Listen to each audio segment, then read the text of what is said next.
আসসালামু আলাইকুম। সম্ভবত আমি শর্ট ভিডিও করি না, বিশেষ করে রাজনীতি নিয়ে ভিডিও করি না। কারণ আমি কোনো রাজনীতিবিদ না যে আমি রাজনীতি করব। কিন্তু আজকে খুব বলতে হলো, ইচ্ছা হইলো মন থেকে, আর সত্যি কথা, যে কিভাবে সম্ভব একটা সোনার দেশ এভাবে ধ্বংস করে দেওয়া কিভাবে সম্ভব?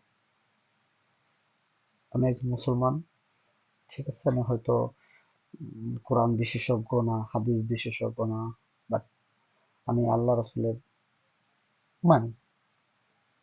কারণ আমি মুসলিম ঘরের সন্তান।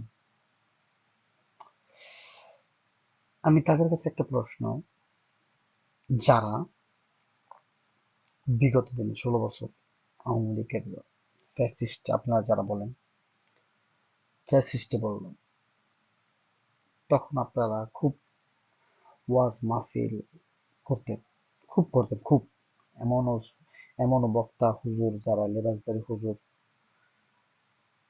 তারা শিডিউল পাইতো না, 30 দিনে 30 দিন শিডিউল দিতে পারতো না।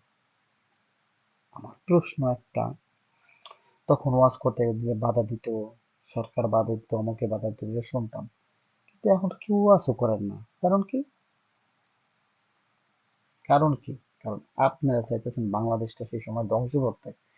যে যে কোনো উস্কানিমূলক কথা বললে তো অবশ্যই প্রশাসন যাবে, অবশ্যই প্রশাসন নিয়ে কথা বললে সে জায়গায় যাবে। আপনাদের তখন তো কথাই ছিল রাজনীতি নিয়ে। এখন তো আপনারা ওই যে কয় না, একটা একটা ভালো জিনিস নষ্ট করার জন্য চারোপাশ থেকে কুকুররা কামড়াইতে থাকে। বাংলাদেশটা একজন সোনার দেশ এখন হচ্ছে পাকিস্তানি রাজাকারদের দেশ, ঠিক আছে? এবং অবত যেটা চাইছে সেটাই হয়েছে। 16 বছরে পারে নাই কেন? কিভাবে সম্ভব? যে বাপের গালে জুতা মারে তারে আবার ফুল দিয়ে বরণ করে, কিভাবে সম্ভব? কিভাবে সম্ভব বলেন?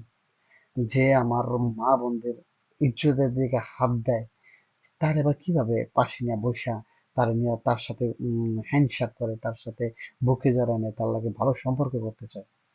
এই যে গোলাম মোড়ের একটা কথা আছে না? না, গোলাম মোল্লা না, তুষার, একদম সিনিয়র সাংবাদিক, তার কথা খুব ভালো লাগে। উচিত কথা বলে, আওয়ামী লীগের সময় বলছে, সব সময় বলছে, এখনো বলে, যে তার কাছ থেকে পাকিস্তান থেকে কি নিতে পারেন? নেওয়ার মতন শুধু আছে কয়েক ডজন জঙ্গি, যা এখন বাংলাদেশে ভরপুর। তো যাই হোক, আমার কথা কেউ রাগ করেন না, আমি রাজনীতিবিদ না, রাজনীতি করিও না, কিন্তু বাংলাদেশ এতদিন ভালো ছিল, এখন ভালো নাই, এইটাই এর জন্যই বললাম।